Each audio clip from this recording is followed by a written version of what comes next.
Everyone knows that anthropic models are incredible, especially when it comes to coding, but when you're working with large code bases and long contexts, you'll sometimes notice a problem. Even when the model is quite powerful itself, like the Opus 4.6, they can still lose focus over time and occasionally forget steps you previously gave them. And when you're building a complex project, that can slow things down. But today, I want to showcase a simple solution, and it's with a tool called Obsidian, which is completely free. Obsidian is a note-taking app that stores everything as a plain markdown file inside your folder on your computer. It is called the Vault. This means your notes are not just text files, no proprietary format, no lockups, fully private and completely offline.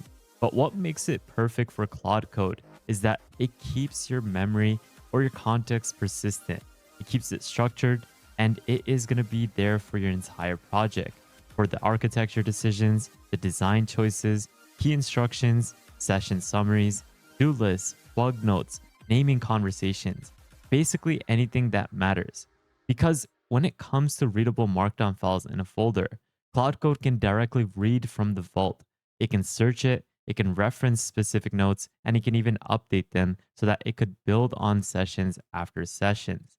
This gives Claude the long memory that it normally lacks in a chat interface or simply through the Claude Code instance. So no longer you have to re-explain the same context every single time. The model is going to stay aligned with your original vision, remember important details across weeks or even months, and it produces far more consistent and focused code. And this will overall dramatically reduce the forgetfulness and the problem that often happens in large code bases. So in short, when you combine Obsidian with Claude Code, you have persistent memory and it enables a second brain for your code base, which overall is going to get you better generations, smoother workflows, and far less frustration when you're working on large, long running projects. Still running object detection with NMS pipelines in 2026? Well, it's time for you to upgrade. And this is where I would like to introduce Ultralytics YOLO 26, the next gen edge first vision model built end to end from the team behind YOLO version 5, YOLO version 8, as well as YOLO 11. YOLO 26 removes the non maximum suppression entirely. This means true NMS free end to end inference, no fragile post processing, lower latency, as well as cleaner deployment. It removes distribution focal loss for better large object reliability and hardware compatibility. It also adds stall enhancements for stronger small object detection. It's up to 43% faster with CPU inference, real time on existing hardware, and built for edge devices and production systems. Plus, the new MUSGD optimizer improves training stability and convergences. This isn't built to win benchmarks, it's built to win in production. It's open source as well under the AGPL 3.0 for research, and enterprise licensing is available for commercial deployment through Ultralytics. So if you're looking to try this out, you can do so because YOLO 26 is live now. You can try it out on the Ultralytics platform, which is today's video sponsor. Built end to end, built for edge, and this is the new standard for real-time vision AI. To get started, just make sure you have Claude Code ready and installed on the latest update, as well as having Obsidian installed, which is completely free to install, and I'll leave a link to this in the description below. Now, after installing, you'll have this pop up, and this is where you're going to need to create your vault. Now, what is a vault? Well, Obsidian basically is going to store all of your notes within your specific vault in a plain markdown file. This means everything is just a normal text file, but it is going to be readable, private, and easy for our tool like Claude Code, for example, to easily access. Because these files live within this particular folder, Claude can see them, read them, search them, and update them during your coding sessions. Over time, the Vault is going to become the persistent knowledge base for your project, storing all of the important things that we're talking about that is prevalent within any code base, like the architecture decisions, the coding rules that you have set, bugs, session summaries. All of this could be updated and present within this one folder so that in future sessions, it doesn't lose any sort of memory or any sort of behavior that you had taught it. So give it a name and you can select the location of wherever you want to place this vault. we have created the vault, but what do we put inside it? Well, this is where you want to simply start off with your file structures. You want to make sure that you are putting in all the relevant context that your Claude Code agents can use, making sure that you provide your GitHub related information, whether that's your code base, PRDs, research, anything that Claude can reference when making decisions.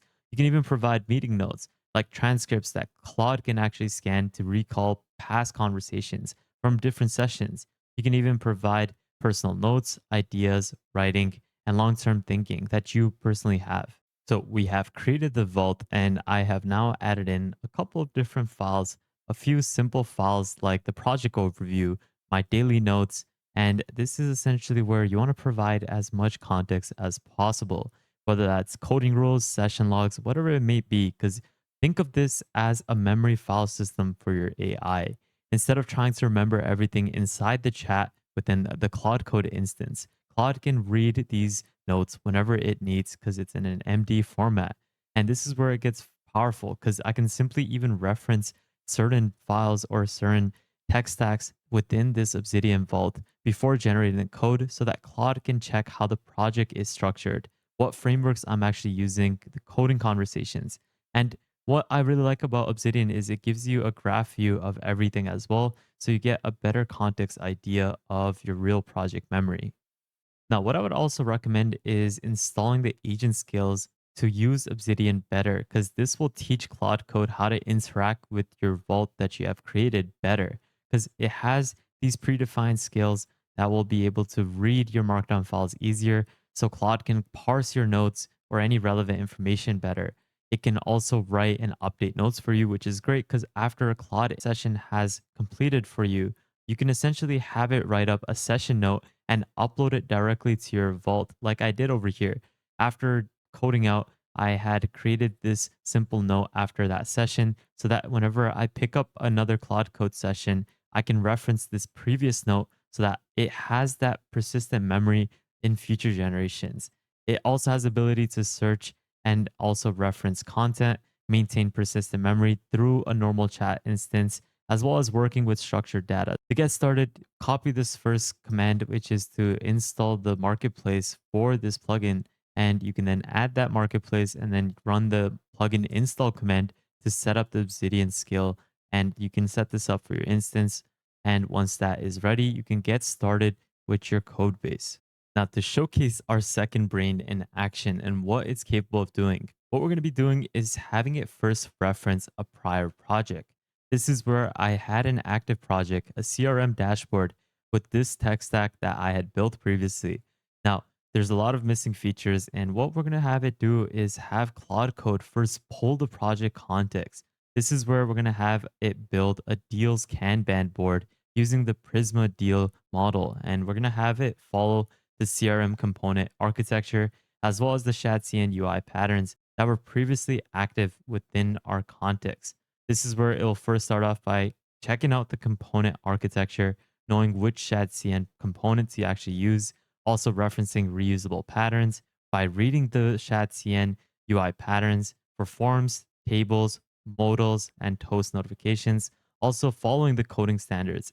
And lastly, it can even update the vault because after it has finished generating this, it'll update it based off the context, the new context that we had generated, so that for future generations, it can reference this session to get better, smarter results even further in the future. So you can see that right now it is referencing the existing CRM project and the Prisma schema, and it's able to reference the detailed information that we have present within our vault. So rather than having it just find context every single time, this persistent memory is going to be stable and always there within this vault so that Claude can continuously use it whenever it needs it.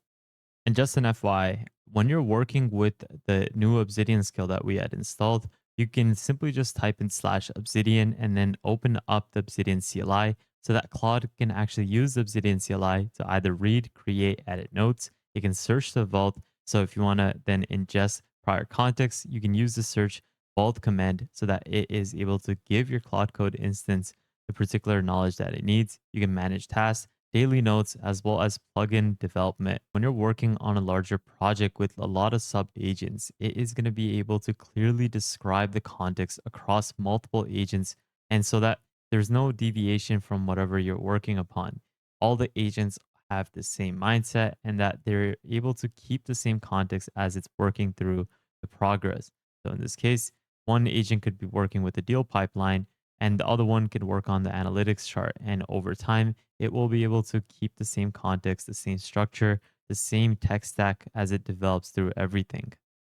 Thanks to Claude Code getting the correct context that are needed for building out a new feature for our CRM dashboard, like the Shadcn UI components, it was able to build out the Kanban board feature that we had requested.